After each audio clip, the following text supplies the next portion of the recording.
Hello and welcome to Tuesday Live of the Nigerian Television Authority. Today we shall focus on impact of the federal government's social intervention program, investment programs on poverty alleviation in Nigeria and the sustainable efforts of taking 100 million Nigerians out of poverty in the next 10 years. The National Social Investment Program of the federal government is a social welfare initiative created in 2015 to ensure more equitable distribution of resources to vulnerable populations to address poverty and help increase economic development.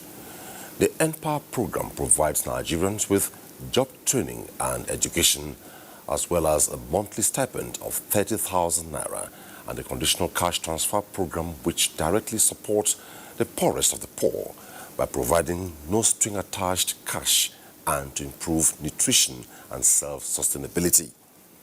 Others are the Government Enterprise and Empowerment Program for Lending Micro-Investment Program targeting entrepreneurs with focus on young people and women, and the Homegrown Feeding Program, which is aimed to increase enrollment and through quality meal to school children, particularly those in poor and food insecure regions.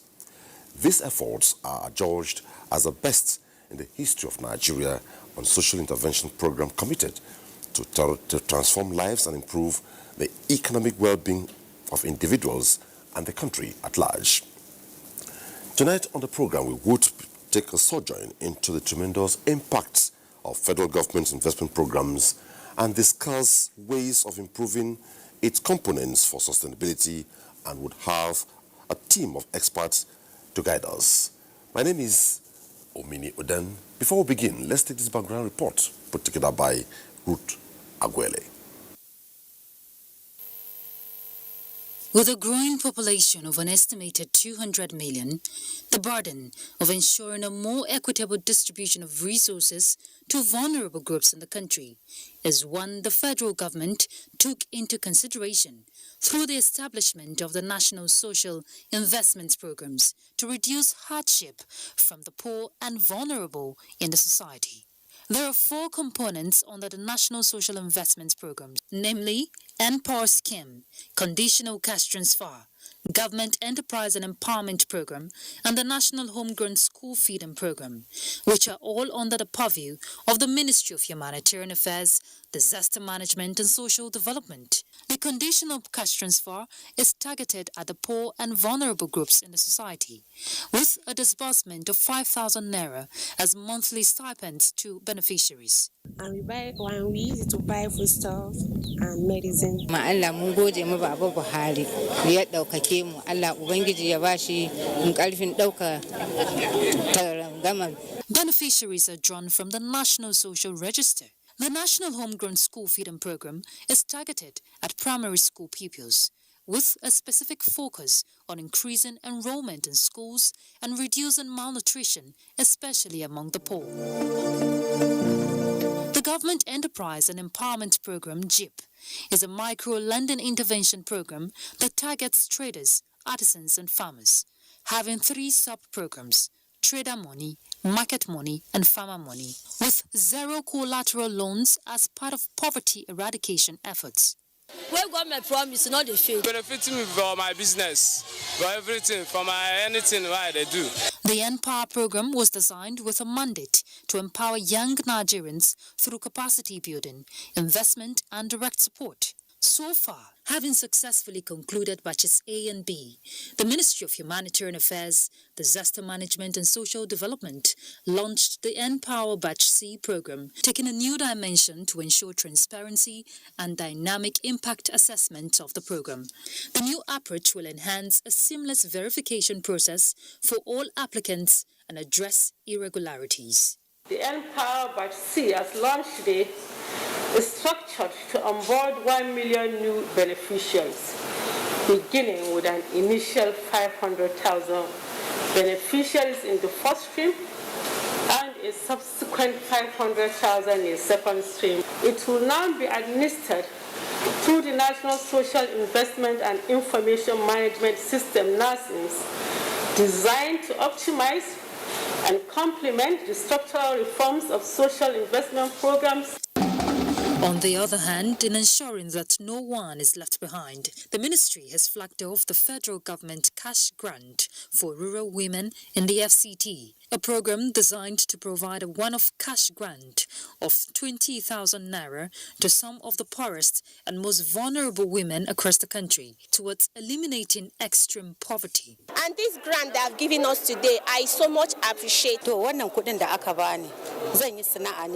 As the federal government continues to initiate policies for socio-economic development, it is hoped that these initiatives will put the nation on a path of steady growth and development. In Abuja, Ruth Aguilera.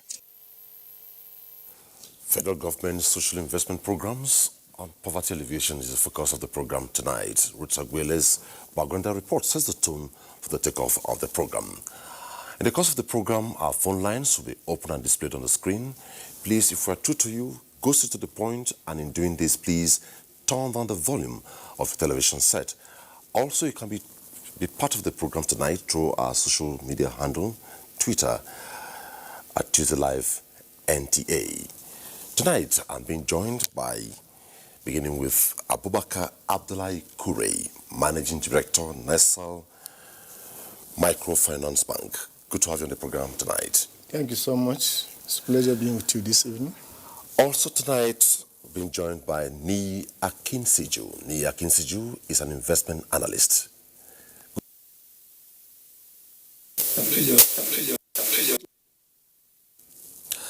Also on the program tonight is Paddy Eziala. Paddy Eziala is a communication and development specialist and also publisher and editor-in-chief, Development Agenda. Welcome to TZ Live.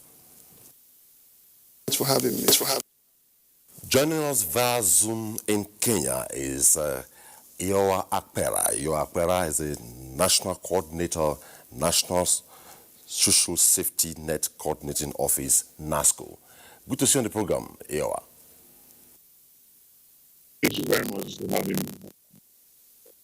By the last count, I'm beginning with you tonight. By the last count, for an update, you talked about mapping, and you said if the total mapping of the register is completed across the country, a lot would have been achieved, and we hope and believe by now we are already there. At the last count, you said 22 states, now 32, including the Federal Capital Territory.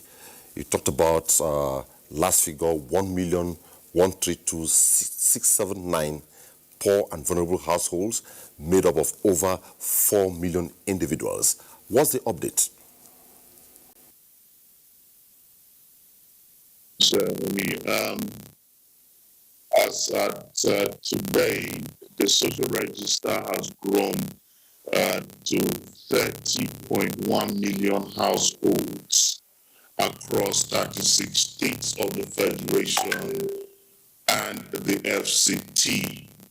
It is made up of 31 million households, 7 million. Sorry, I sort of mixed it up, but it's made up of 7 million households, 30.1 million individuals across 36 states of the Federation. Political words, 6,900 or 699 local governments, I beg your pardon. So we are just shy of the entire country. And so from the last time I was with you, like you quoted very rightly, we're yet to saturate the entire country or be in all the 36 states. But now I'm happy to report that we are in all 36 households, 30 million individuals in the social register. Okay, I'll come back to you for other perspectives. Now let's go to Abubakar. Abubakar, you fall within one of the huge component areas within the program, and clearly yours falls within promotion, investments, economic and what have you. But there's always this confusion before we go into the nitty-gritty. Nassau Microfinance Bank and the other one, Nigerian Incentive Bank Risk Sharing System. Can you break it down? Yeah, so we understand it. Thank you. I think there are a lot of misconception and confusion. Even the press people, the media have interpolated the names, the picture between me and the MD. But principally, the other NASA is an institution that is designed to de-risk agricultural product or the value chain for agricultural investment so that people will have encouragement around investing in agriculture. They are not a bank where we are a bank. We are supposed to do intermediation, take money, deposit from people, savings, current account, and lend to SME people. So the fundamental difference is that we are a bank, as a role as a bank, and they are the risk in agriculture. Our need come to be connected because we are a product of transformation of agriculture and so on. So we chunk out the product for the loss. They are supposed to de-risk our product so that the losses here in from assets that are created for loans will be reduced. So, but to some extent, they also do some loans in terms of agricultural loans, like AMCO borrowers. We also do AMCO borrowers. We do SME loans. They don't do SME loans. So we take deposit from public. They don't take deposit from. So let's go to specifics now. Yeah. National Microfinance Bank. How useful and beneficial, impactful on the nation's economy within the programs of the social investment programs? Yeah, I think we have fared very well. I'm proud to say that we are part of the group that brought this country out of recession, or about to get out of recession, because we have done a lot of loans for SME. We have various products which ordinarily commercial banks don't give, deposit banks don't give because of collateral, guarantor, and other preconditions. Here we are now, we have about 5 good products that average Nigerian can say, you don't need to know anybody. All you need to do, go to our portal, you assess it, and once you qualify, the basic requirement is that you have a BVN, you don't have a fair credit check, you can enter what they call targeted credit facility, you can enter what we call AGMIS, it's for agri business and other related SME loans. We have also AMCO borrowers, and recently too, we are doing investment in youth. We have what we call youth investment scheme. It's actually targeted at youth so that youth can be employed, they can reduce poverty, and eventually the economy will improve. You know, youth are the engine of the economy, and it will reduce some of the insecurity we have in the country around robbery, kidnapping, bandits, Boko Haram, and all other associated atrocities. So that scheme is intended to invest in youth. And what we are supposed to roll out is also to take care of those who are financially excluded because they don't want to do interest banking. So we have what we call interest banking coming on board very soon to take care of those who have bias around interest banking. So that one is more like Islamic or non-interest banking. So for those groups that don't want to do this product, conventional banking product, they can now go into that product. So that's what we are promoting financial inclusion to, because those were actually excluded from financial inclusion. Okay, we'll come to other components, but quickly let's go to Niyi Akinsiju. Niyi, this whole thing is a huge deployment of various components, but in summary, we look at it from the perspective of protection, prevention, promotion, and transformation. Assessing it so far, would you say it has really permeated across board? The best way to look at that is also to look at the history of poverty in Nigeria, going, of course, by the statistics provided by the National Bureau of Statistics. As of 2012, Nigeria had more than 112 million people living under $1 a day. That's as of 2012. By now, by the last figure of 2019, the figure had reduced to 82.9 million. So by extrapolation from those figures, what it tells us is that there had been a huge reduction from what it used to be in 2012, when out of a population of about 180 million people, the percentage of very poor, extremely poor, was about 63%. Now, in 2019, when the latest figures were issued, it had fallen to about 40%. So on the balance, one could say from extrapolation from those numbers, there are obvious impacts, in terms of reduction in numbers of the population of the very poor. And I think the focusing of the programs in that suit is the bouquet approach, to resolving the challenges of poverty. And I think there's a need to properly, provide perspective to the issue of poverty, either globally in Nigeria. Poverty is a developmental issue. And to that extent, it means that it's a burden, on various aspects, various segments of the economy, and of course the social existence of people within the country. So by approaching and targeting the base of the pyramid, as it were, what it means is that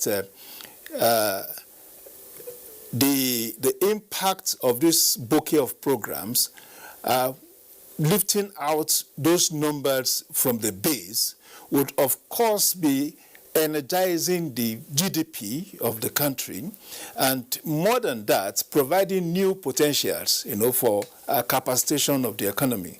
So to a large extent, I want to believe that the bouquet of programs, had properly impacted the economy, properly impacted the targeted community, and we can compare this to what we used to have, before 2015, 2016, when this bouquet of programs, were rolled out. There was a time when the only focus was on providing a motorcycle, for as a major resolution point, for poverty. Motorcycle, then it graduated to tricycle. Of course, this more or less disoriented the alignment, that should properly have applied in the consideration of that challenge, because when you give a graduate, for instance, or you give someone who had even gone through normal school, and you made him a motorcycle or a tricycle rider, what you have done is to depreciate his person. You are not adding value to that person at all. So, and of course, it is also gender insensitive, because how many women, would ride motorcycle or tricycles in urban centers, for instance. So, the bouquet of programs in the NSIP is essentially multifaceted and multi-targeted. And I also appreciate the NISAL Microfinance Bank. We've been following what they are doing, and we can see the obvious targeting, of their target markets, and we have also heard testimonies, of how people have been able to avail themselves the programs and products of this bank, and the truth is that I know 2, 3, 4 people that have said they applied without knowing anybody, and that is how it should be. Because for this kind of battle, it should create a new culture in the Nigerian jurisdiction on how do we assess government programs and products, as it were. Thank you so much, Paddy. Before we go back to Iapera, this whole thing, like Nias Akinju has said, poverty itself is a developmental issue.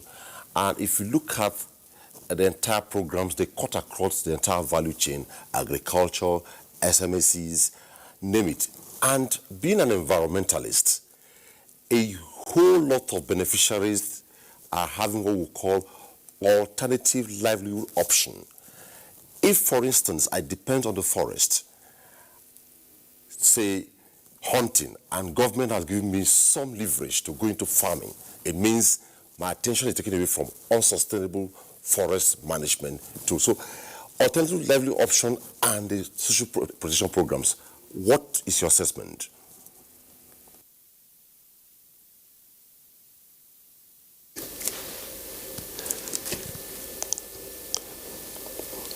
Paddy, the question is for you. Well, Paddy, if you didn't hear me, I just simply said that being a huge deployment, this whole thing also talks about alternative livelihood option. How well will you assess its affectation on the economy? Because I have some experience to alternative livelihood systems when it comes to people whose livelihoods have depended on forest ecosystems for a very long time. If you look at Nigeria as it is now, since Lake Chad started drying up, it affected the rural economy of Lake Chad, affecting 30 million people. A good chunk of these people are part of the people now living below the poverty line. You know, it's an environmental issue, and it should be recognized and attended to. You know, providing alternative livelihood for people who are already used to making their livelihood from the lake. I understand that President Buhari is leading the charge with regard to mobilizing efforts to recharge Lake Chad. That is big, but something has to be done to be able to ensure that the people carry on with life. You know, 30 million people depending on a particular ecosystem now out of job, as it were. That's a very big one. It doesn't stop there. If you go to a place like Cross River State or Edo State, it is the reverse. Because the economy is not as it used to be. People are now descending on the forest, cutting down trees. We are now losing more trees. If you go and do your analysis, go and do a survey around Cross River, Edo axis, Omo Forest axis in Ogun State, people are now cutting down trees indiscriminately. Before then, the statistics were not looking very good. We are losing 1.5 million trees almost on a daily basis, 350,000 hectares on the yearly. It's really bad. Nigerians are not looking in that direction at all. So while poverty is a consequence of environmental degradation, is also a cause of environmental degradation. Some of these interventions we are having from federal government have not looked in that direction. That is one. But I must commend the efforts, the various programs the federal government has rolled out to ensure that things are better. But most importantly, the establishment of the National Social Safety Net Coordinating Office. That is great. Because these numbers are good. Just like when we had the peak of the pandemic and the government was intervening, trying to help out. The figures were not there, the numbers were not there. It was kind of haphazard. Even when it made impact, it would have made more impact if they knew exactly who they were reaching out to. Now, with the establishment of NASCO, it's easier right now. So back to environment. Please let us look at environmental consequences of this. How to go about it is trying to get the immediate intervention and then the long-term programs that will be able to reverse this. Living below poverty line is not a child's play. It's something that no book can be able to describe, be able to analyze. It is the person who feels it, who wears the shoes, knows where it pinches. So the government should step up action. Even when I appreciate what the government is already doing, there is need to step up action and do more. Look at also indigenous solutions to this. How did China lift 700 million people out of poverty within a short period of time, even to the admiration of their detractors? How did it happen? Cash transfers from experiences from Brazil and all that. It works. It works, but we need more permanent solution to these things. Fiscal policies, are we doing it enough? Are rich people in this country paying enough tax? Because this is what we're expecting the government to do. They need resources to do that. And they have to look for this resource anyhow, provide the funds, and make sure that these bridges, that we bridge these gaps. The gaps are really huge. They have to be bridged, and the government is making enormous effort, but I think we need more. Thank you so much. Let's go back to Akpera. I hear his audio is very audible now. Akpera, your first opening line of thought was giving us an update on what the mapping is all about, and if you are giving us this update, in order to confuse the entire thing, the entire program are put into 4 major postulated areas. I talked about protection, prevention, promotion, and transformation. So now, so far, in summary, what's the update in terms of those who have been uploaded, beneficiaries, and the resultant output so far? I think let's start from when I started on the question around the update of the social register and perhaps why the federal government of Nigeria is going the route of developing a social register. First, the social register itself is an information gateway for potential eligible beneficiaries into any social intervention program.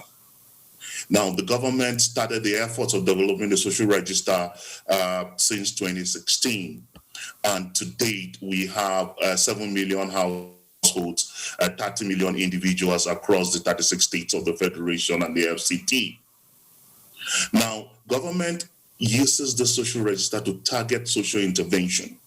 Government has built the capacity of this register across the country that has interest across different players. So not only government that it's mining the poor and vulnerable from the register to pay the cash transfer of 5,000, the likes of United Nations women is mining from the social register female-headed households to pay cash transfer to.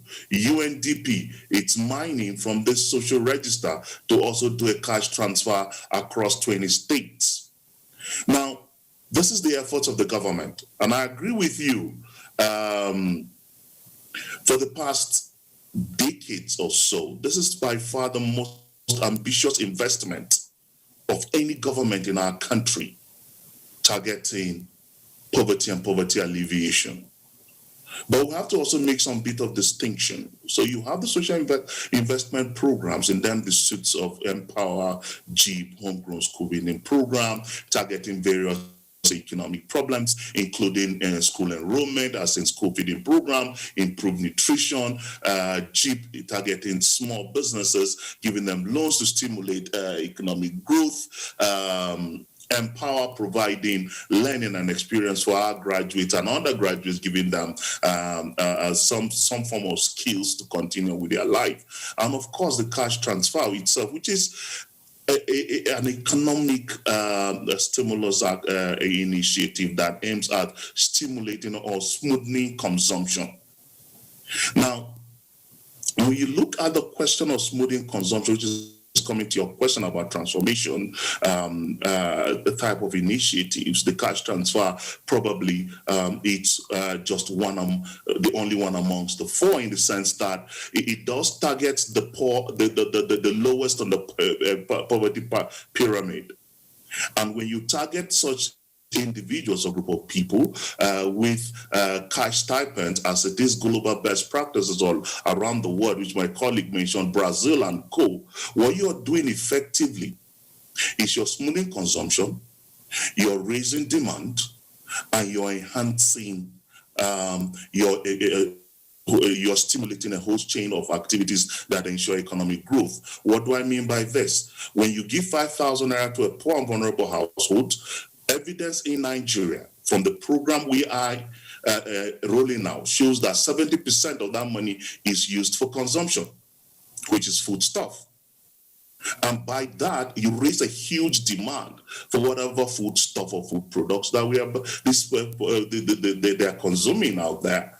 And by raising demand, I'm not an economist, but elementary economics would tell us that supply has to meet demand. And when supply needs to meet of demand, they will stimulate production. And when they stimulate production, they will increase opportunities the companies will have to employ, government will have to have more revenue from taxes paid by these companies, and the whole chain of economic activities are blown up. When you look at the impact of it, a few examples exist out there.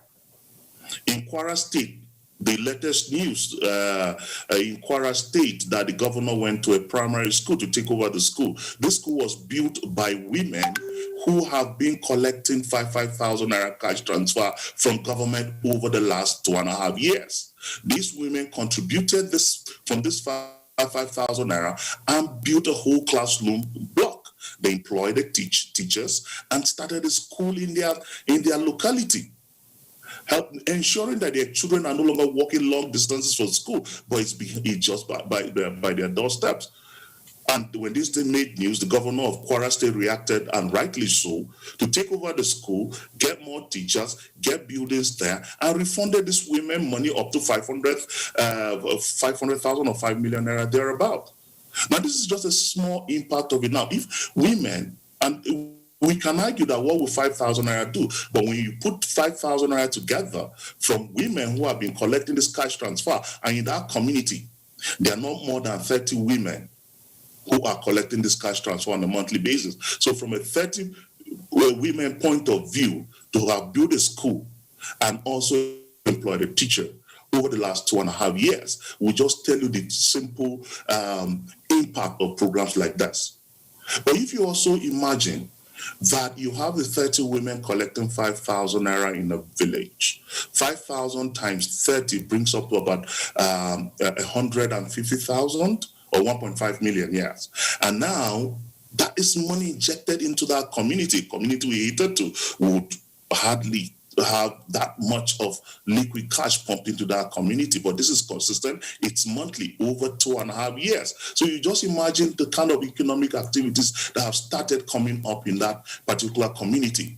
You will imagine that there will be shops opened, there will be vehicles coming there more frequently, because the merchants are going there frequently with wares to sell, and so it boosts that economic life. Now they have a school, they have teachers, of course not, they would have had the graduates or people from NCA who are from that village who have graduated, no jobs, still they are back in the village. Wow, they have jobs, about 3 or 4 of them employed, and now the government has taken over and has given them jobs. So this is what the impact of social safety nets programs or social investment programs is in Abuja. I mean, we have loads of social stories for Empower, where close to 60% of the beneficiaries of Empower has gone ahead to invest from the 30,000 naira stipend they've collected over 2 years to grow their own businesses. Some have won scholarship abroad with their startups in technology. So the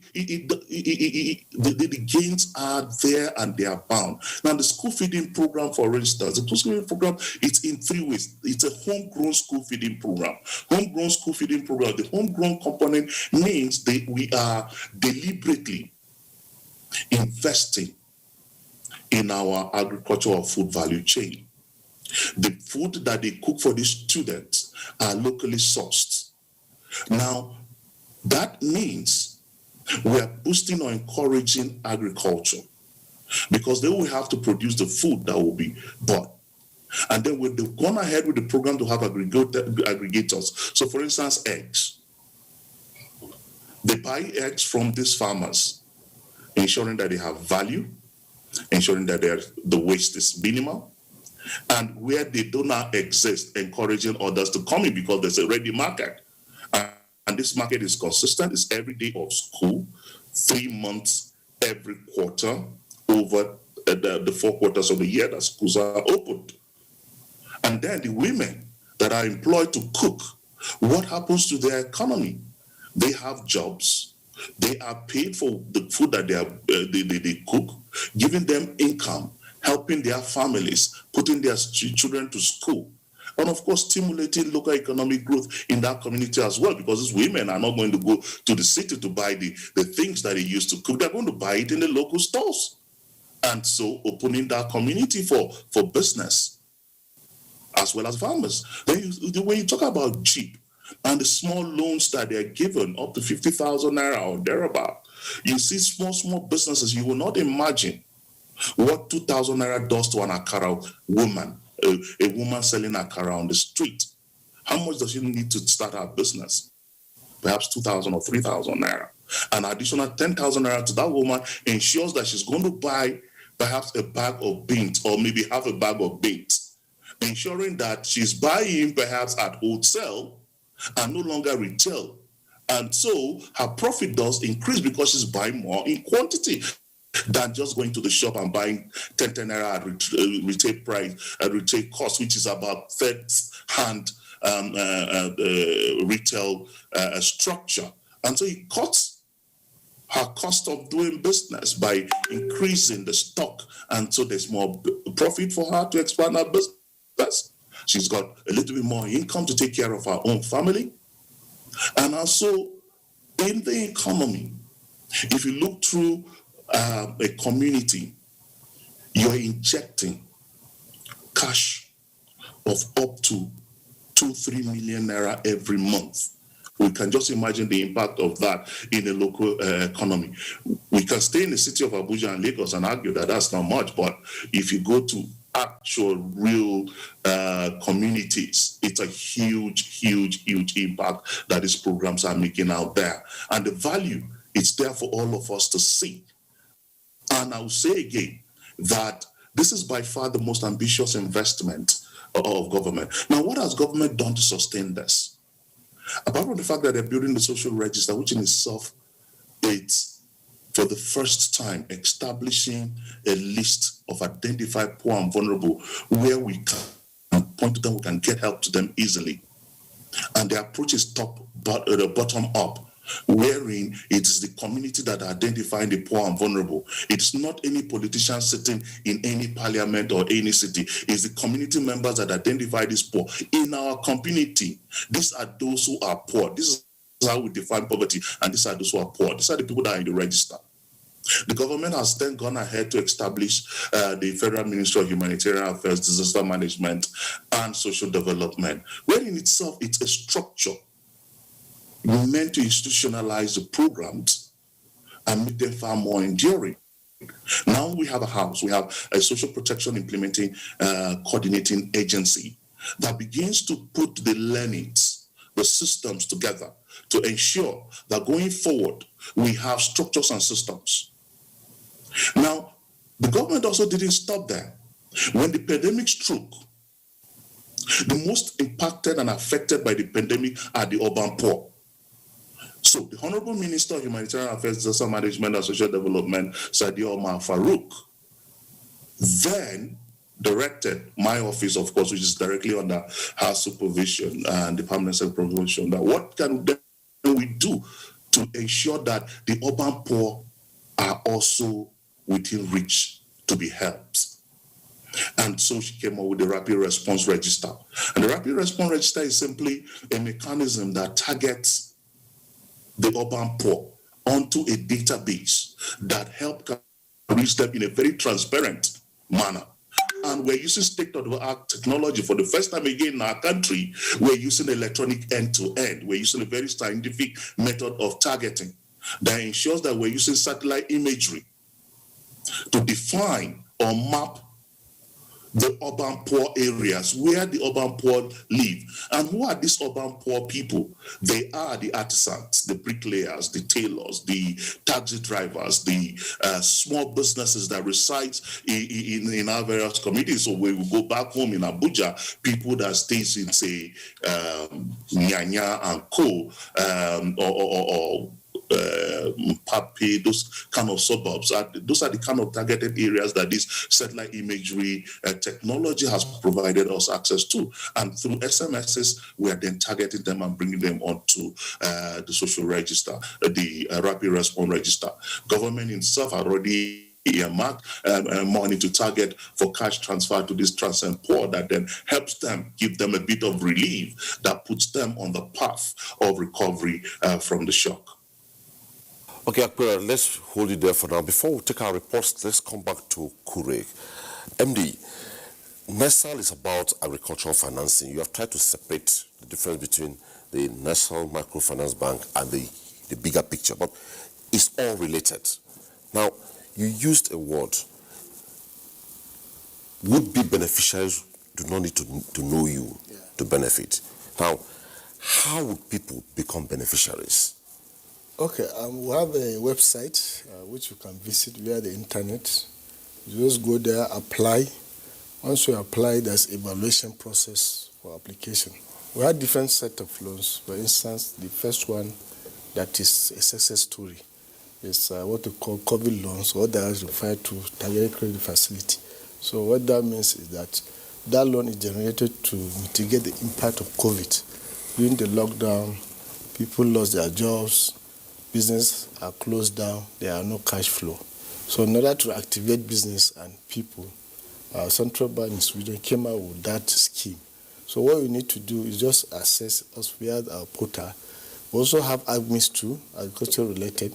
The other COVID is for all businesses. It could be for commerce, for restaurant, for entertainment, for hospitality, for medical. So along those value chain, you can apply. We have agri value chain too, and also related to SME. It can be tailoring, it can also be commerce, it can be restaurant and whatever. So what you need to do essentially is to go to our portal. So the major identification that we need here is what we call BVN. It's a unique identifier, and that serves as a collateral. Because if you don't pay, Central Bank has come out with a scheme, what they call global standing instruction. Irrespective of where your account is located in a bank, in the banking system, once you default in paying back the loan, we'll activate that platform and your account will be debited and our account will be credited for recovery. So that is just the collateral that is required. And in so doing, too, many people have gotten it, which ordinarily, under the normal conventional banking, there's no way they will have had access. So that have helped people reduce poverty, that help people get jobs, that have also uplift standard of living. And eventually, the households are happy, and Nigeria is also getting improved. Because the idea is to give cheap credits to those at the lower segment of the society. Just like the last speaker said, ours is not a social intervention, but the major objective is to look at the lower people at the economic ladder so that they can come up and be at least a middle class family. If they use that funds well, and must iterate, it's not a grant, it's a loan, and that's why I say the BVN is your collateral. So it's better people should know that you should utilize it effectively. You should use it to generate income, asset that can generate income, not acquiring liabilities that will be putting expenses on. Because I know some people that have taken to save, that they have done very well by buying, for instance, Kekena Pep or even Uber, and they have done fantastically very well. Because once you do that, by the time you are spending money, the economy is also having a multiplier effect. And, how accessible are you? Talking about your availability and also affordability. For instance, you are based in Abuja. Yeah. Do you have offices up to the lowest rung of the rural areas where people can easily access your services? Yeah, we have. As at the moment, we have over 100 locations across the country. The target is to go to all the local governments. That's about 774. With the support of the governor of CBN, we hope to achieve that. Because the idea is to get closer to the people. Because the agenda is to provide cheap loans to promote financial inclusion. And so that those are the lower segment, those that have poverty, as long as they use the money very well. So even if you say you cannot access via internet, the physical presence of our office, you can go there, they will help you, assist you to be able to apply for the loan. Let's say your level of literacy is low. We have also considered that. And the idea of having physical presence, we have done agency banking, but we felt that we need to combine both the agency banking and physical presence. Currently, we are in all the states of the Federation, and the agenda is to spread to all the local government, but that is going to be in phases. The next phase might be maybe another more locations that will reach, let's say, 200, and gradually we might reach the eventual target of 774, because it's going to be a vehicle for SME. And in most developed countries, SME are the engine of growth because they employ larger number of people. they contribute more to gross domestic product, and they generate people to move or migrate from the lower economic ladder to the middle class.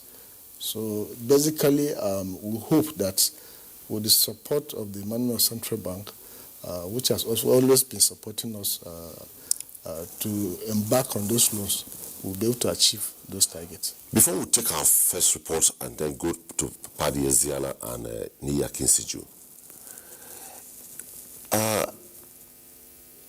how possible is it? It's not just about giving out money. Do you have a mechanism where you do a follow-up to know how this money is used, as much as it is not free money? Yeah, that's a very good question. Honestly, the job is challenging, I must say, because you are dealing with volumes. Conventional banks don't deal with volumes, they deal with high value. But here, our own is reverse. High volume, low value. So we are set up strategies around recoveries. We have a recovery team, but more importantly, we have to be doing it in a cost-effective manner. I don't expect somebody to start visiting someone for 500. So what we are trying to do is deploy technology around SMS, around email, and possibly we'll also look at the business development centers who can help in the recovery there. But that's a medium or long term, because the truth of the matter is our firm as it is now, and given the number of loans we have done, the capacity around recoveries is limited. So we have to depend on technology and other third parties, if possible, to make recovery. But as I've said also, the major collateral is that BVN. As long as we have money in the banking system, we're going to recover our money, because it's not a grant, it's a loan. Okay. We begin with our reports, and our first report tonight is coming from Lagos. Poverty and high rates of unemployment are two socio-economic realities that can create a lot of imbalance in any society. The federal government was obviously mindful of this truth when in 2016 it launched various schemes targeted at promoting self-reliance and providing safety nets for the vulnerables in the society. In the last 5 years, special intervention components of the National Social Investment Program, such as homeschool feeding for pupils in public schools, conditional cash transfer to the poorest of the poor, trader money, and NPA have addressed specific mandates with positive results. The total of 9 multiplied by... Apart from being a couple, Matthew and Mary have few other things in common. They both teach at a family-owned private school, leveraging teaching and management skills they acquired during their 4-year stint as beneficiaries of the federal government Youth Empowerment Program, NPA. Those knowledge acquired during that time, I'm able to transfer them into what I'm doing presently. And it has really helped in improving the business I'm having currently. Taught a lot of things about the school records, how to handle them. Although they are no longer on the payroll of the federal government, Matthew and Mary want the federal government to not only sustain the intervention, but also fine-tune it. They promise us that we'll never go back to the streets. We are still holding firmly to that. Even as government works to expand the program with the induction of additional 500,000 beneficiaries into batch C of the scheme, federal government agencies are giving more meaning to the investment with technical support. We even have what you call the cluster resettlement, where you put them together, get a place for them, and they start their businesses. They're acquiring a technology. They are giving a startup sum of money. A minimum of 100,000 for each participant. Apart from Empire, which the likes of Matthew and Mary described as a necessary stopgap, other packages such as Government Enterprise and Empowerment Program and 75 billion naira Youth Investment Fund are also touching lives. From Lagos, we move to Maiduguri. National Social Investment Program NSIP, geared to lift the standard of living of the indigent, is making impact in Borno State. NPA is one of such programs which Idris Mohammed, one of the beneficiaries under NTICH, saved from his monthly stipends to open this electronic shop named after NPA and now employer of labor. I have 6 people that they are working under me. I have canopy rent. I normally used to pay them monthly, and then the sum is weekly. For those that they are coming, especially batch C, so please, they should try and make good things in their future. Other programs by federal government to tackle poverty and vulnerability are National Agricultural Land Development Agency, NALDA, micro-lending intervention for traders, farmers, women and youth, as well as cash transfer and food distribution as COVID-19 palliative, among other interventions. This is a continuous program. It's something that the ministry is mandated to do, but for this is specific. It's targeted at poor and vulnerable rural women. Cash to be transferred will help to empower all the beneficiaries and strengthen their financial inclusion based for livelihoods. We have many interventions of federal government. This form is from the presidency, the National Agricultural Land Development Authority, NALDA. Right now we have trained the first set of 262 people. Some of the beneficiaries have made good use of the opportunity to increase their income, enhance food security, and contribute to the economic of the state and the nation. Wanda ni ma na samu ina fata sora yan uwana ma su samu. Ni din ma ban ki kari ba. In na samu ina so. Yanzu mutanen da suke ci a karkashin mu mutum 4 zuwa 5. Mun gode wa federal government. The National Social Investment Program put in place by this administration has already placed many youth and women on springboard of economic success, being the most considered by the program. Our next stop is Benin, Edo State. Like most Nigerian graduates, Nasage Rustin Otamere, a 2013 estate management graduate of Auchi Polytechnic, had the dream of working in a reputable estate firm or government establishment. But 2 years after graduation and completing his national service, there was no job in sight. Hearing about the launch of Empower program by the federal government in 2016, however, his story changed. Because of the help from Empower, so I was in Enagro. So with the help of being in Enagro and Edo ADP, whom were delegated to teach us the agricultural stuff, so I was able to know everything, most of the things about agriculture. With the training and empowerment received from the federal government and agro program, Nasage and other beneficiaries working at this Ute Fish Farm cluster are not just self-employed, but are also creating business and employment opportunities for others. Like where we are right now, the people that are being employed are even more than the farmers themselves. Similar to the story of Nasage is that of Helene Ekaro, whose business was at the verge of closing down, but for the financial support she received through the federal government's Trader Money program. The money helped me well, and I make my market not fall. That money they paid at that time, we gathered it together, but after 2 months, 4 months, which was 20,000. I said, let's go and do something. I called my wife. I said, what can we use this money for? I said, let's go and plant bush so that we can plant cassava and all whatnot. The money helped me well. It helped me help my family. I use that the trade. They still help my family. The money I received from government, I used it to start the crayfish business. But during the period of COVID-19, not going anywhere, we are just staying at home. So we use the little money that I have to feed. They are of the view that these social investment programs should be sustained to touch the lives of many poor and unemployed Nigerians. And on the first belt, our last port of call is Kano. Social investment program by the present administration in the year 2015 has no doubt impacted positively on the livelihood of many here in Kano State. For instance, the Households of Lifting program, which is one out of the 4 components of the program currently run in the state, has more than 100,000 beneficiaries. Take the example of Maimuna Sani from Kura, who processes 100 kilograms of paddy rice every day, or Harira Muhammad from Renji community, who has been serving. Because it is through this government of Muhammad Buhari that we found something to do. Prior to this intervention, people of this community traveled kilometers away for their grinding needs, had to reach areas which are listed among the target areas, are also not left out, as the officials under the scheme travel to ensure right beneficiaries are captured. The Federal Ministry of Humanitarian Affairs, Disaster Management and Social Development did not forget Dabo community, in fact. So we are very grateful. And as you can see, it's very hectic and it's a very far to reach area. Recently we had a registration for this batch C, which I can proudly say in the whole of this country we have the highest number of registration.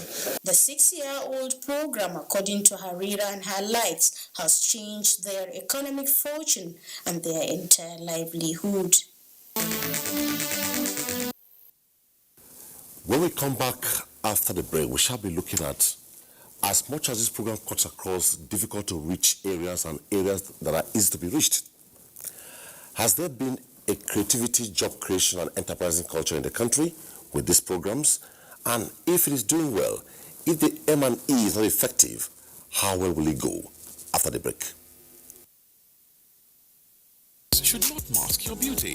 The primary purpose of a face mask is to protect the wearer from bacteria, dust, pollen, and viruses such as COVID-19. But now that face mask has become part of our daily wardrobe and accessories, Transgreen Nigeria Limited is introducing O-Care colors. O-Care medical face mask now comes in different colors to match your unique style and different attires. O-Care medical face mask is comfortable to wear, easy to breathe through, and does not leave marks or rashes on your face and can be specially branded to suit your taste. You can get your O-Care medical face mask today from pharmacies and supermarkets near you. O-Care. Protection you can trust. O-Care. Coronavirus is real. Steps to avoid this pandemic. Wash your hands regularly or sanitize your hands. Keep social and physical distancing. Avoid crowded places. Stay at home unless absolutely necessary. Don't touch your eyes, nose, or mouth if your hands are not clean. Avoid the spread of coronavirus. Coronavirus is real.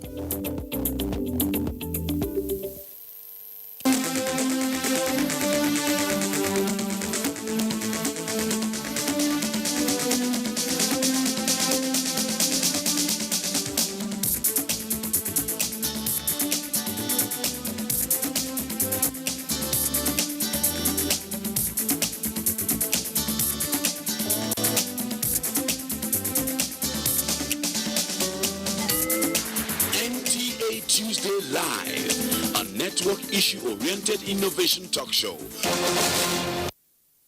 Thanks for staying tuned. And we begin here with Ni Akinseju. Ni, before now, it used to be a picture of government just giving out handouts for people to just eat and walk away.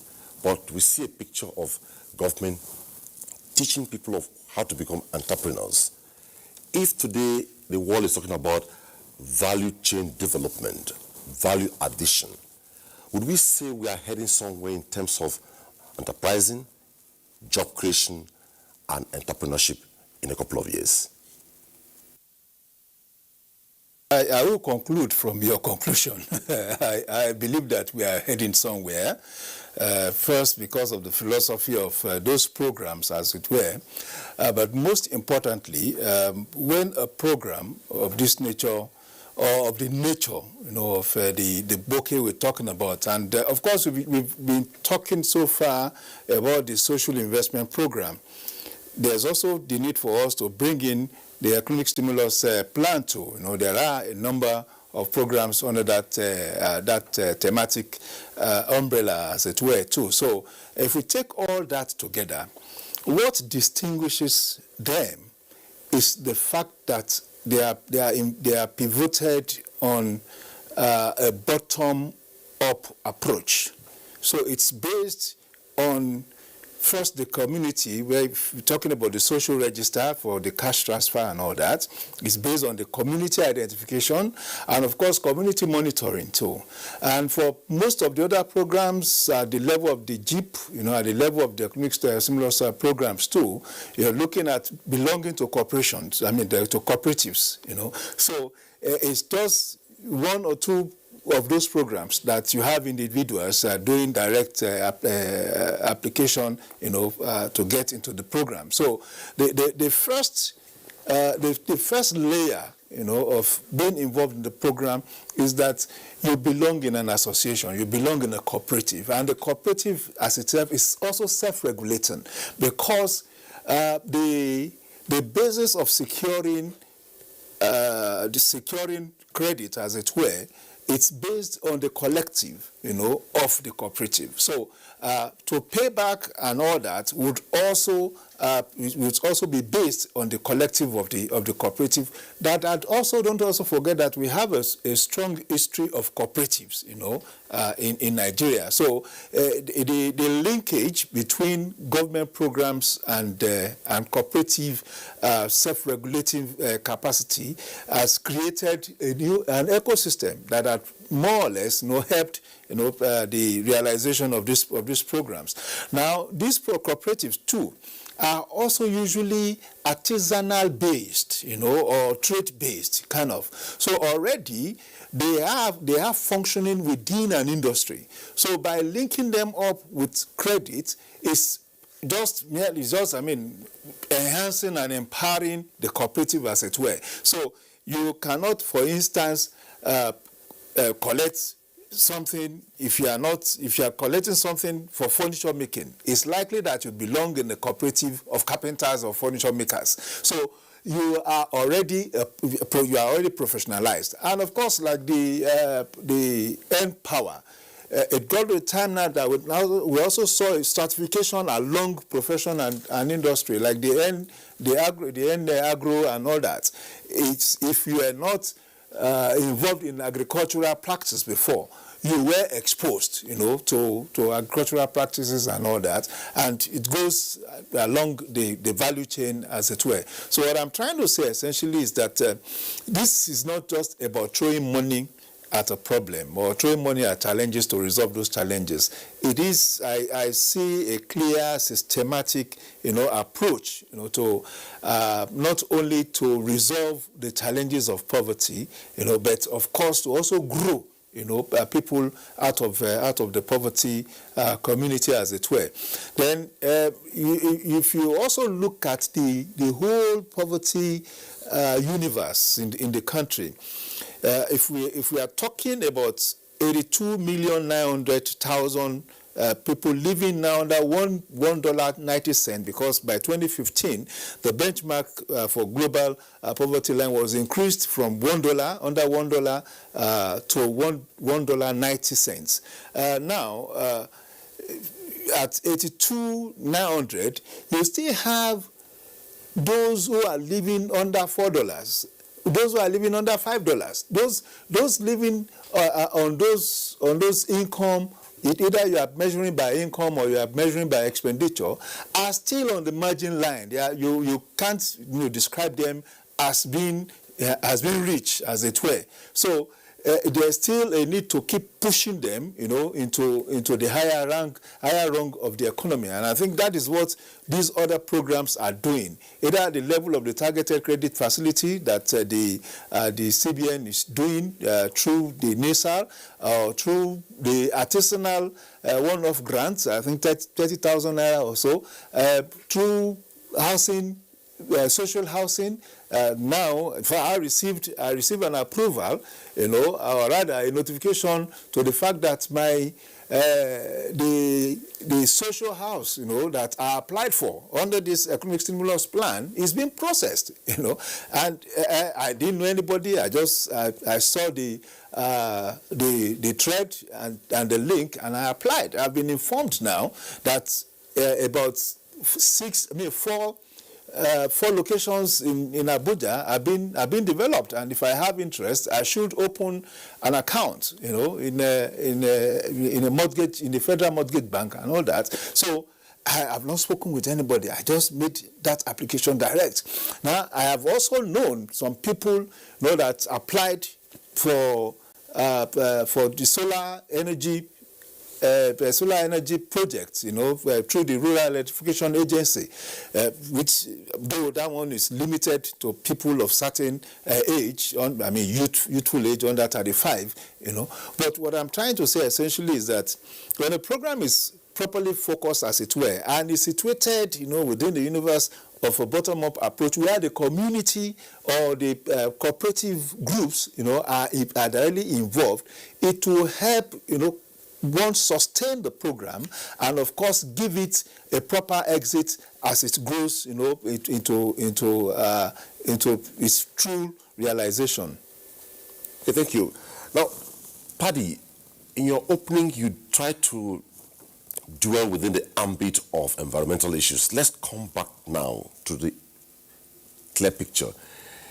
You said it is about government spending money, but if the government makes money available and the people who are supposed to benefit are not presenting themselves to get benefits from it, what advice will you give in a kind of M&E for those who are still laid back? They don't want to pick interest in this program. Paddy Eziala, please. Skepticism is everywhere. People question a lot of things, be it COVID-19, be it the vaccine, be it whatever. People question. There should also be a communication angle to all what is going on, to persuade people, even when it is in their interest. Nigerians want to be persuaded to benefit from government programs. Not only benefiting, people's participation also encourages government to even do more, you see. So the only thing I can say is that people should ask questions. How are these things done? How do people benefit? I am one of those who have not been quite satisfied with the performance of local governments across the country. If they keyed into these federal government programs, people could easily go to local governments to see how they can be able to be part of what's going on. I do not expect people from local government to be looking up to federal government in Abuja to see what's going on, to be able to key in. I wouldn't know how much that has been done by the local governments to sensitize people at rural levels.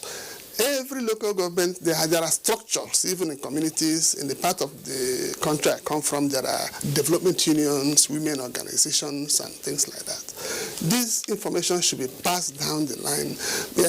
My partner here, or colleague, has said that the bottom-top approach of the whole thing is fantastic. And if there is this bottom approach to it, bottom-top approach to it, it's kind of given that people at the grassroots are fully aware of what is going on and they can key in properly. It is tragic, it is horrible if federal government makes provisions to support people and out of ignorance or skepticism, they are not able to key in fully to benefit from this program. So I'm using this opportunity to tell Nigerians, wherever they are, that some programs are on. They should ask questions, they should be educated, they should be able to benefit from them. They are numerous. You don't benefit from one, you can go for the other. That's just what I have to say. Thank you so much. And our first caller tonight is on. We hear Umar is calling in from Benin Kebbi. Hello, Umar. Yes. My name is Umar Anati, calling from Benin Kebbi. Go ahead, please. You see, we can hear you. Go ahead, Umar. But it looks we have lost that call. Maybe we'll call back. Now, quickly, let's go to a couple of tweets have come in, and the first two clearly will take it to Iwa Akpera. Iwa Akpera, you can hear us from your location. The first one is coming from Victoria. I said, "Good evening, sirs. I am Martins from Ado-Ekiti.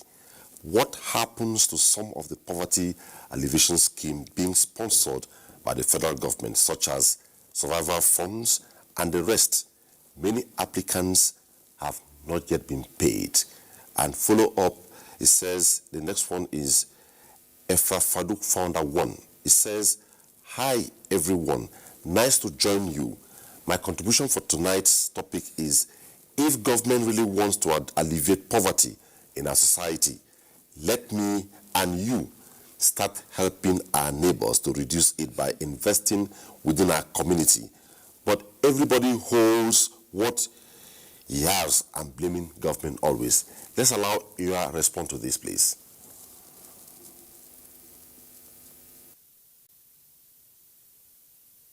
I think the government, various government initiative under the economic stimulus plan, the ESP plan, like the survival fund, is still ongoing. Those who have applied will be reached, and they've been in batches, and a lot of people are getting it. And it's a stimulus package for the COVID that is going on. And I agree with the last tweet. I mean, what government has done is first to lay the foundation to identify the poor, and the identified poor and vulnerable register is there for every corporate body, individual or government to mine and provide help to the poor and vulnerable people.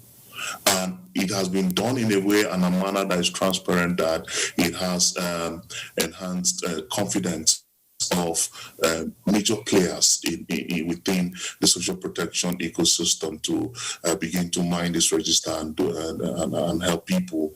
And so the data is there. It's also available. Others have been using it, like the European Union suite of programs in the Northeast. In Yobe State, we have nurses call using mining the social register and doing cash transfer for displaced persons, poor and vulnerable. You have International Red Cross, you have World Food Program doing same in Zamfara, you have UNICEF doing it in Sokoto, you have Save the Children in Yobe, and a host of other international organizations and donor agencies who are mining from this register and providing help. Now, when you look and you try to gauge the total number that have been accessing care or accessing support through the structure and the system, you'll see the quantum of the impact of this. But also to add that it also provides a basis for us to quickly activate some of our programs that were also perhaps on the load side in terms of startup. Now we have the community health insurance scheme, the national health insurance scheme at the national level, directing all its offices nationwide to mine from the social register to provide community health insurance to our poor and vulnerable. And you see all state government social health insurance scheme are mining from this social register because they have a defined database to identify those who actually could be reached with this help. And that is why I also agree with my colleague Paddy and the rest on the panel that the bottom-up approach really ensures that the right people are being targeted. It builds confidence in the system. It also ensures that the right people are getting help that they should get. And collectively, this investment are beginning to pay off in some of the success stories that we hear, even in some of the clips that you've shown. But in the next 2, 3, 4, 5, 6 years, you will see how collectively this can impact very heavily in our economy. And it is also the basis for structured support in issues in times of crisis like the pandemic. We hear best practice from other countries of the world, the United States giving cash grants or cash transfer to its citizens as a way of putting them back on through growth. And so it is everywhere. So now we have the basis to do it. And so it's more time for us to believe more in our government and to believe that the current administration has invested heavily in the poverty question of the country. And like my colleague also said, let's ask questions, let's participate. And the last tweet hit it right on the head to say, let's also do our quota. Now you can actually, in your village, Omi, I know you're a very rich man, Omi, you can actually come and mine the poor, identify poor and vulnerable in your village and begin to give them health insurance that is about 3,000 naira per annum for all of them to access healthcare for free, for instance. or start those small businesses of 10,000 naira. You have people who are actually poor and need this money that have been identified by their own community as people who don't have the capacity to do so. Other international organizations are doing it.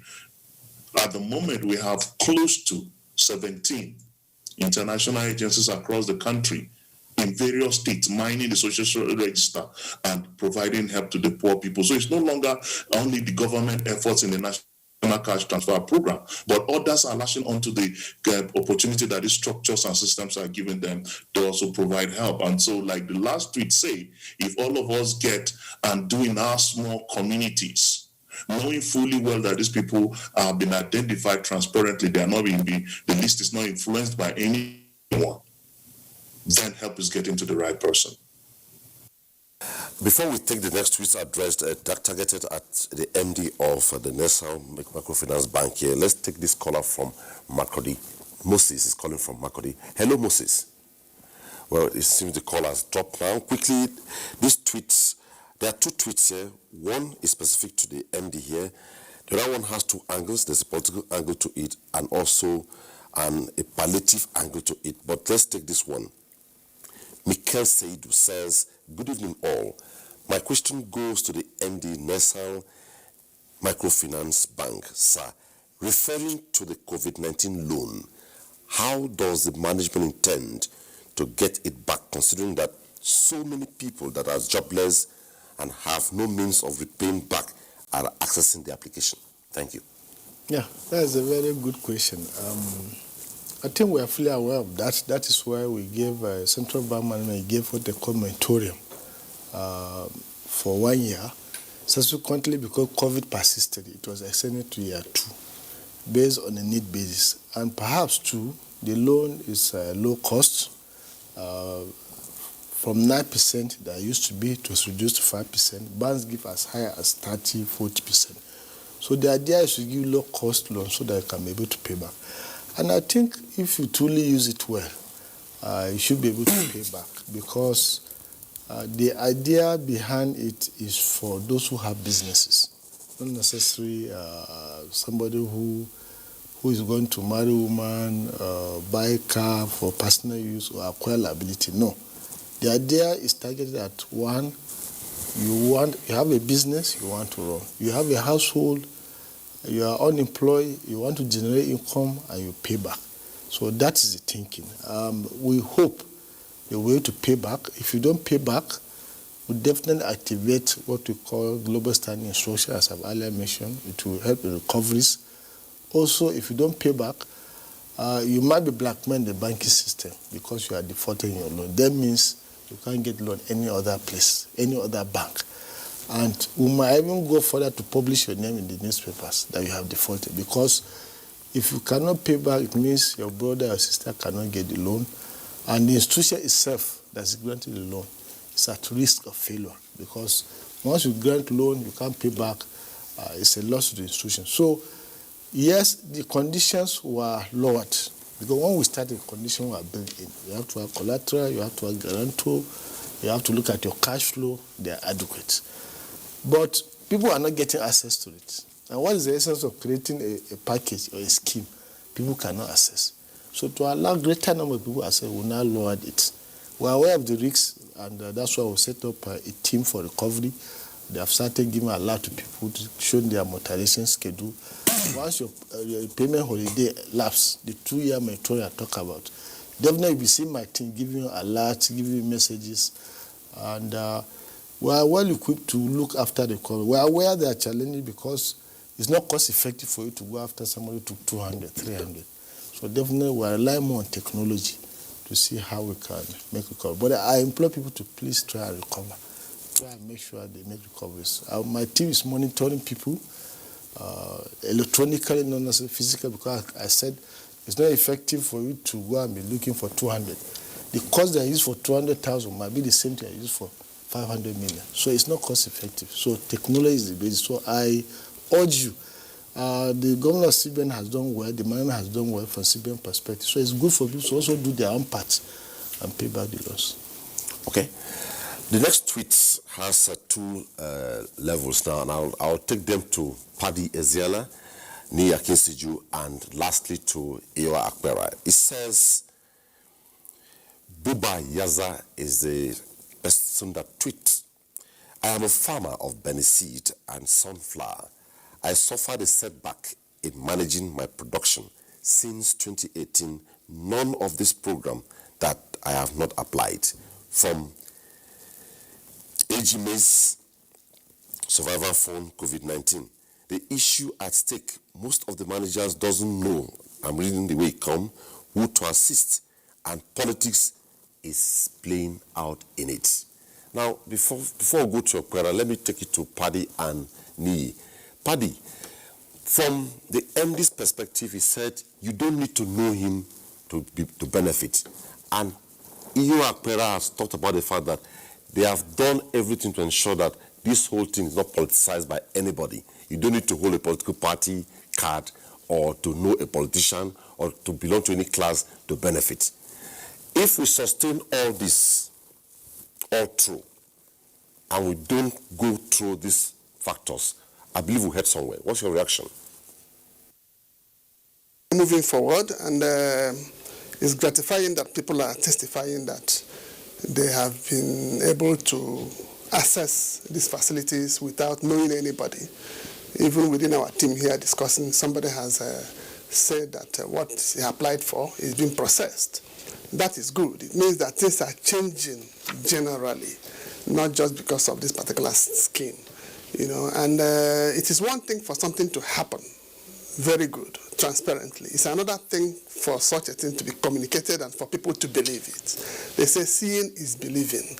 So something has to be done to communicate this, for people to know that people are actually benefiting. Nigerians are not people, there's a saying that we know they carry last. So I don't think that people would see that there is something to benefit and they are not going for it. There is something holding them down. That's some skepticism, that's ignorance and all that. Something has to be done to educate people, to enlighten people, to pass on more information, make resources available for communication, for people to really buy into the program, you know, that is designed to benefit us individually and as a whole, as a country. Somebody, an economist in the team has analyzed that when these funds are syndicated,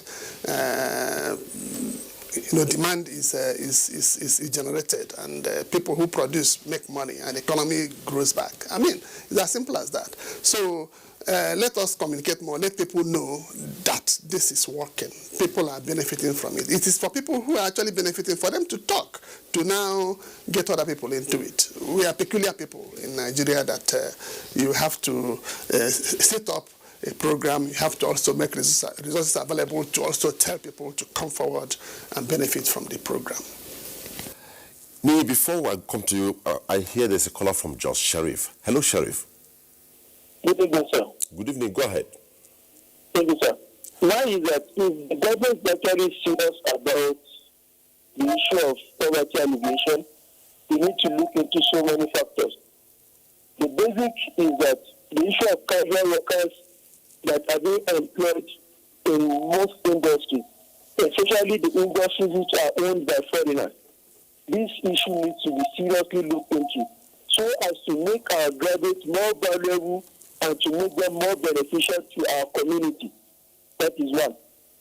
And the second issue is the issue of poverty alleviation. We need, as the government is actually trying to put in more money into the system. It's good. Look at the case of BI. BI have series of applicants who have made successful applications which have been granted, but the others are far heavier than those that they are requiring.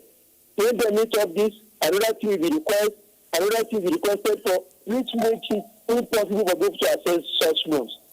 The other case is with me in particular. The NESAL microfinance, I actually applied and I did my interview in Kwara since last year June. And up to date, I received no information. And the NESAL, I could hear the director actually saying, actually they may be trying, but to me, I still see that I need to have received another information after my interview. I think government should look at this very well. May God assist us. Thank you. Thank you, Sharif. I'll allow you to react to Sharif's concern, but let me quickly go to Ni Akinseju. Ni, the second leg to the tweet, Paddy reacted to earlier is the issue of technology. Technology is good, but if you don't look at the safeguards, there's a tendency that there will be compromise. So we are happier to see a project like this go all through tamper-proof. So what could be done to check a compromise of the entire structure? Technology comes with its own safeguards, really. And of course, as you are also building those safeguards, there are, of course, experts that also want to breach the safeguards, as it were. There's no hard and fast rule about this. It's an evolving segment or sector of our national and international life, as it were. So it depends on the institution that is managing it, that is deploying it, and to be very conscious. Well, to a large extent, in the history of financial transactions in Nigeria, we've not had what you call a blowout, where technology, the technology deployment and management in that segment of our economy had failed, more or less. To a large extent, we have been growing, and developing with technology in Nigeria. And I know to a large extent that we also have conscious people who are deliberate about what to do with technology in the country. And of course, we hold a strong pedigree in international technology universe, because there are so many Nigerians who are playing big, in the international technology space. And the truth again is that we cannot run away from technology, because it has provided convenience, of transactions of whatever description, and interfaces, all manners of interfaces. And of course, if we have a large population which is still growing, to get to this population, you need technological deployment. But thankfully, we can also say that we are advantaged in terms of the way the larger percentage of the Nigerian population had adopted technology. What do you call it now? The level, the numbers of telephone density, tele-density in Nigeria is high. We're talking of more than 200 million Nigerians, owning phone. And we have more than 150 million Nigerians that have access to the internet, So, and we have about up to 80 million that also have access to broadband facility. So, which means these are the platforms to actually get to Nigerians, because for every Nigerian, and if we assume that those 200, at the last count, 204 million Nigerians, if they are actually the owners of that of those handsets, or let's net off those people that use 1, 2, 3 handsets, and assume that a minimum of individual Nigerians that own assets would come to about 160 million. That's a high density. That's a high penetration. So we have no choice than to build on those platforms, and they are platforms of convenience, because what technology does to you is to facilitate convenience. So I am confident that we will be developing along this line. We have not experienced any form of blowouts, and it's not likely we will, because there's a serious consciousness and deliberate. They've been definite, about how we deploy technology in the country. Thank you so much, Neil. Quickly, Sharif raised a concern regarding your bank. Yeah, the gentleman from Kwara who called. Yes, we are aware there are such exceptional cases, because it's law of demand and supply. demand for the product far outweighs the available funds. You know the law of economy is clear, resources are limited. However, we have tried to re-engineer our processes by reinventing them, by making it more efficient. So those type of feedback, very soon people will be having feedback on the status of the application. What we have done is to develop our people, redefine our process, and also improve on the technology. In fact, the AGMI's new automated process is supposed to go live end of this May. It's currently undergoing testing. So as soon as we accept the testing is satisfactory, we'll have a more automated and more speed in terms of disposal. We're aware there are such cases, but the truth of the matter is that there is demand, is huge, and to cash back it is a problem. No resources are limited. So we try to ensure that even those who get that is what we call geographical spread. So across all the 36 states in the Federation, we'll make sure each one has some portion just to reduce the tension. But some states already have more application than others. So we cannot say, for instance, we should concentrate on Kwara at the detriment of maybe Lagos or Kano that have high population density. So whatever we are doing, we look at population density and even spread across states, across the 6 geographical regions. It's noted, we are still working on those that have backlog, but I urge you to be patient. It's an issue around process and other operational challenges. With few months to come, we should be able to overcome it. Because the fund itself, as you know, is coming from profit after tax of banks, 5%. So with the impact of COVID now, we expect the fund to dwindle further. And already we have more people queuing. So unless you understand it from that perspective, but what we try to do is first in, first out. Unfortunately, he had applied much longer, but I don't know what the reason are. But if I have a way, you can send me a mail. I'll find a way to look at it to address the issues. Okay, so Sheriff, hope is not lost. Yeah. Well, we'll go to Akwera, but after the last reports, we'll go to Akwera to address a few issues. Then we'll sign him off in Kenya, and then we'll come back to Abuja. So the next line of report begins with Abeokuta. State is one of the states in the Federation where various intervention initiatives of the federal government in reducing poverty and unemployment have been implemented. Since 2016, when the federal government inaugurated social investment programs, beneficiaries who include unemployed youths and women, especially in rural communities, have become entrepreneurs and employers of labor. School feeding program, of course, is creating employment opportunities for our people. In agriculture, the state government is exploring abundant human and natural resources inherent in the state to boost its agricultural production through the federal government intervention programs. Our big border partner is the federal government of Nigeria, because under the Anchor Border program, more than 7,000 young people in Ogun State have benefited from that federal government CBN initiative.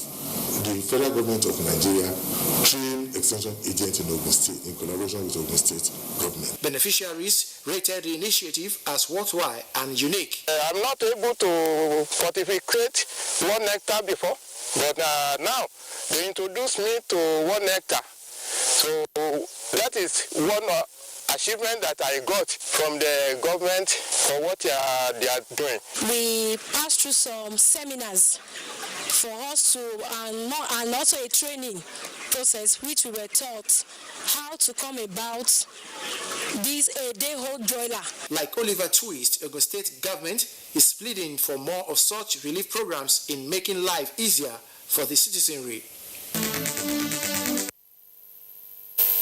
We proceed to Kaduna.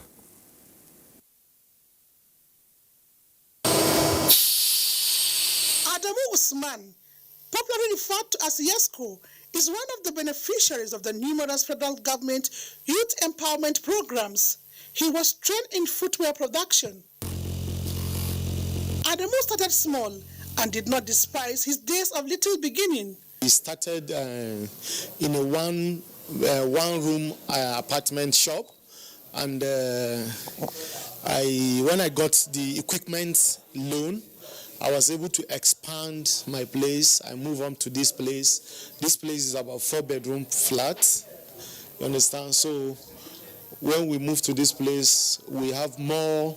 I was able to accommodate more people in terms of apprentices and even staff, and also our capacity of our production also increased. At the moment, Yesko is not only self-employed, he's an employer of labor with more than 20 youths presently acquiring skills under his tutelage. We don't just make shoes because we want everybody to wear shoes. We want something that is durable, something that will last long, something that the customers would enjoy. And this Skills and Learn is going to help me in a very long way because it's going to make me stand out among people and it's going to help me in so many ways. I have my own bike. I'm able to pay my school fees and dress myself.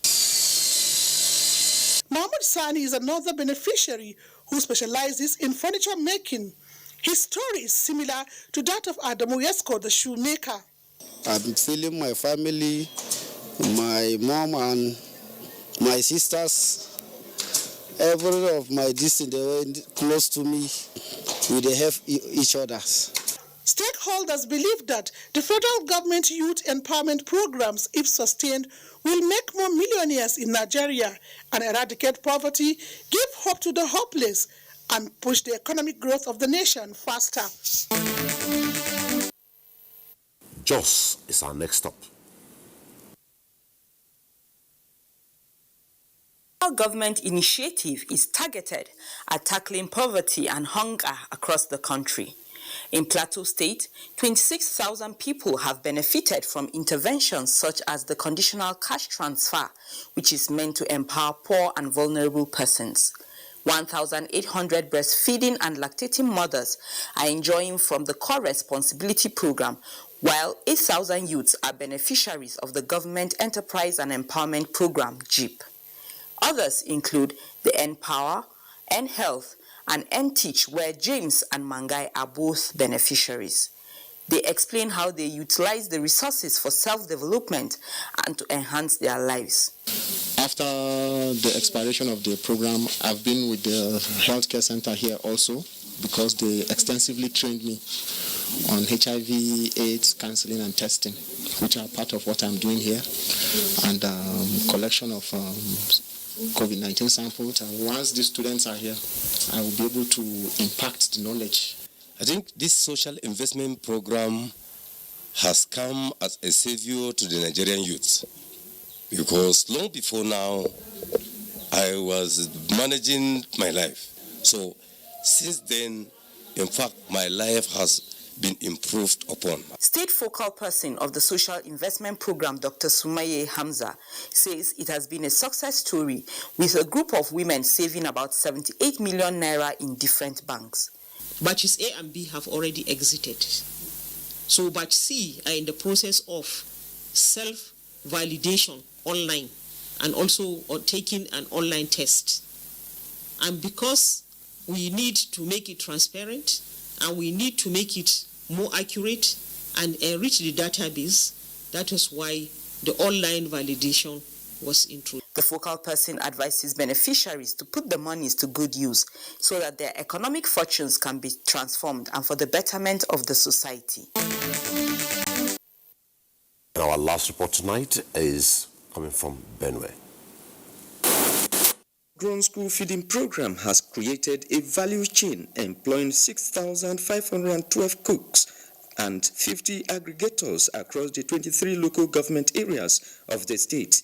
Under the scheme, 487,606 pupils in 2,856 public primary schools are served free and improved nutritious meals, thus helping their mental development and increase in school enrollment of over 20,000.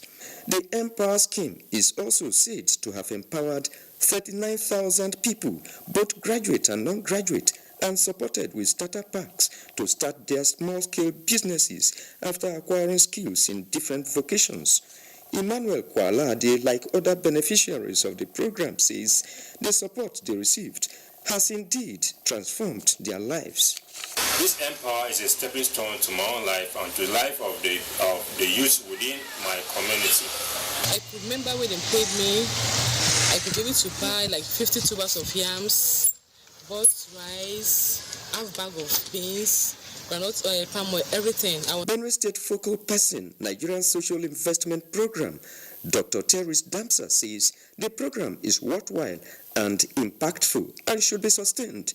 Like in Benue State now, the cash transfer program also has issues because they say the federal government has issues with the payment service providers. And so they are not paying people in Benue State. When the money is not there, it's difficult for them to go to work.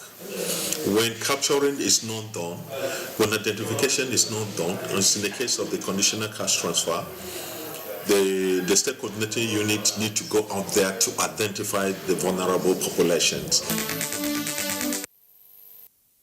The report from Makodi concludes reports tonight, and let's quickly go to Akwera, who's joining us via Zoom in Kenya. Akwera, the first part of the tweet you were to react to talked about the farmer who is a Beneficed farmer and sunflower farmer. Says since 2018, none of these programs that he has applied for, he called it AGMEISS, Survivor Fund and COVID-19. He has not gotten it. He is asking why. And the second leg to it is a concern raised by Olarewaju. It says, my own question is that how can a ministry exited empower, it's quite difficult here, beneficiaries without adequate provision for their exit? The Vice President promised the beneficiaries to exit them into another employment scheme or be given grants to start their businesses. And the last one here says, please, what is the fate of those who have done the AGSMES interview since May last year? Should he reapply? Just real quickly.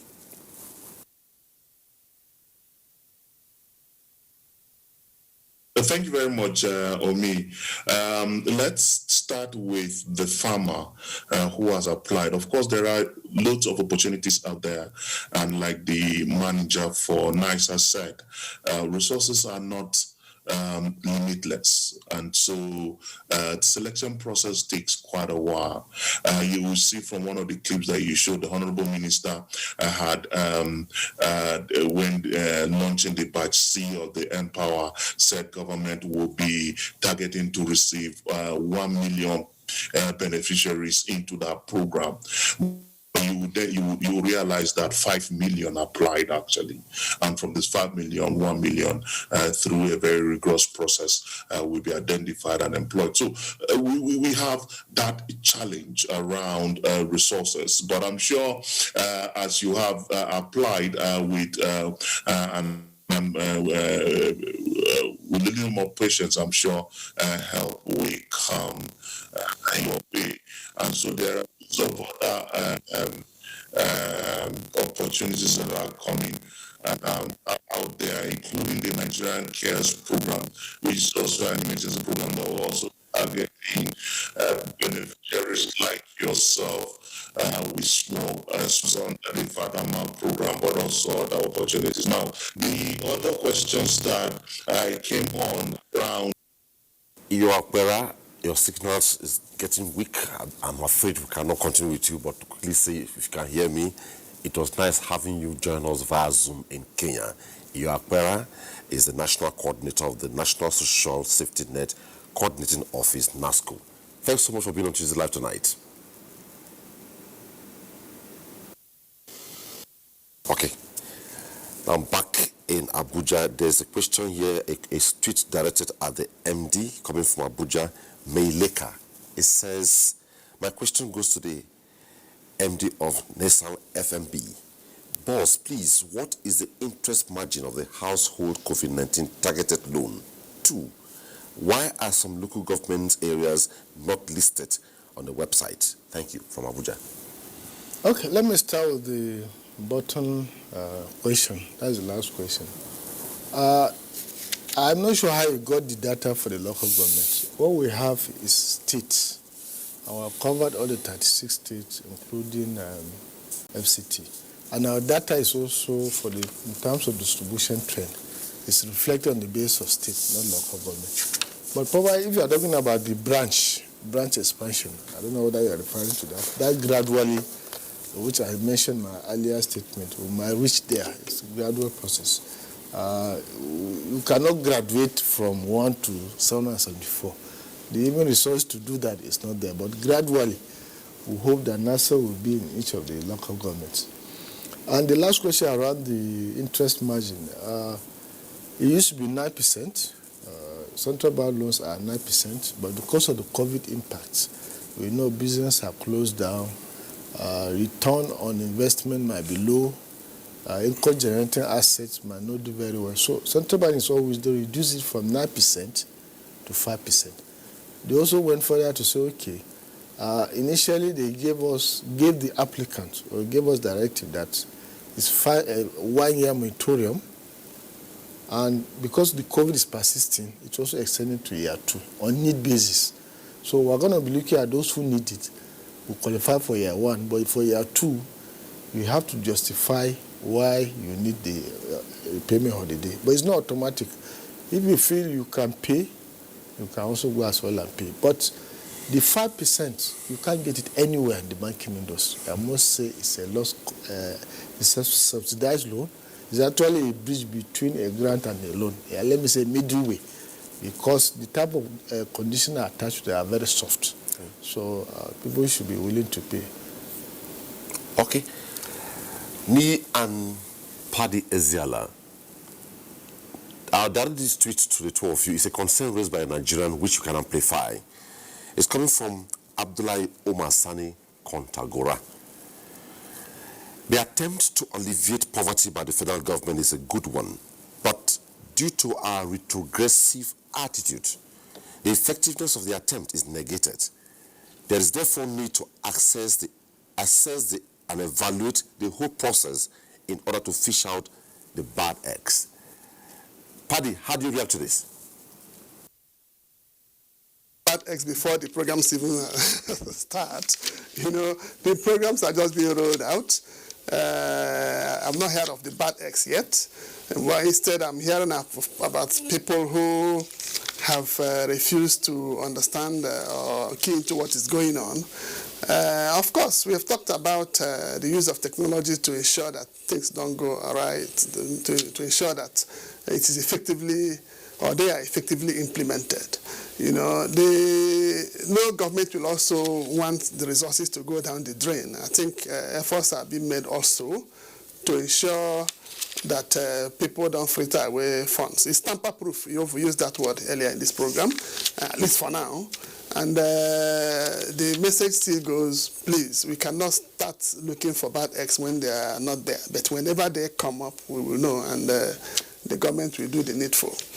I use the opportunity again to reiterate the need for people to have faith in this program, key into the program, and benefit what the program. Ask questions, because programs that are rolled out, there are still room for improvement, and these improvements will come when people begin to ask questions, be part of it, and suggest. Experts will also help to suggest to government on ways to improve what's going on.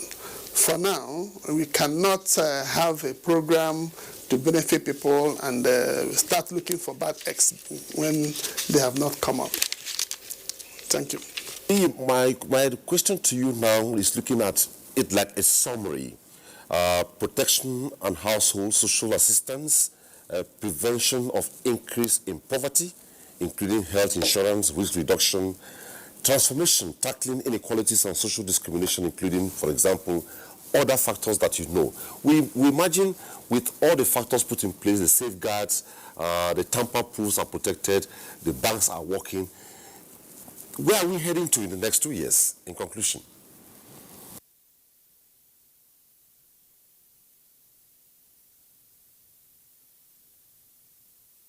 The question was to Nii Akinsiju, please. Saying good things about the program. We are optimistic about what is going on. We are happy with it, and I do not see at the rate we are going, what we should be talking about in the next 2 years is how many people have been reached, how many people, the loans that are to be paid back, how many people have paid back, and where are we, and things like that. But as of going backwards, as of the program's not working, I don't think we should be looking forward to that for now, because the enthusiasm on the part of the various agencies and government is something that is gratifying, and it's for the necessary communication work to be done, and for people to come in mass to benefit from the program. Next 2 years, I mean, we look back and say we got somewhere. But the problem is really serious, it's deep. So I'm not saying that in 2 years' time it's going to be El Dorado, utopia, no way.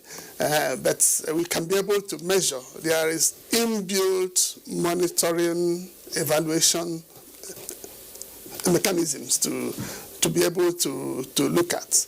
I must also say that the social register that has been established by NASCO is a revolution. I have been in one of the programs here on NTA where we were assessing government intervention during the COVID peak, and we decried the absence of a social register to guide activities of government. But it's no longer, from what we are hearing from APRA, it's no longer the same. I mean, things have improved in that regard. It's for people to tap into this register and do the needful. That's it. Let's go to me. Quite a short but loaded one in conclusion, but from your end. The concept basically is to understand the dimensions of poverty and vulnerability, and the fact that resource allocation is based on the community. If we sustain this, I believe we'll be somewhere. Are you with me? Yes. Yes. Yeah, of course. Sure. All right. Of course, we will be. The sustainability is important, and of course, I see apparent mechanism to sustain the programs as they were. I also, if you do an audit of these interventions starting 2016, you will see a gradual expansion and enlargement of the universe. Before 2016, we must accept the fact that this kind of bouquet of programs were quite strange, to our jurisdiction. But since 2016, starting with the National Social Investment Programs, we've seen other forms of programs, in addition to the bouquet, as it were. So I see an expansion going on, and of course, we should not also forget the fact that it's actually, most of these programs are also transitional in nature. There will be some that would, of course, would naturally exit their use, So, and as those ones, are being exited, I am very sure there will be new realities that will need to be attended to. Well, because there's that target of moving 100 million people out of poverty. From my numbers, if between 2016 and 2019, we've been able to move out more than 25 million people, that shows effectiveness. It shows touching base with the reality of the situation, resolving the situation, and going forward now will be sustaining and, of course, adapting to new realities, because there will be new realities emerging, from our experience. The COVID-19 pandemic, for instance, is one of those new realities that we needed to attend to. And in doing that, the economic stimulus program, or the economic stimulus plans, was considered and mainstreamed.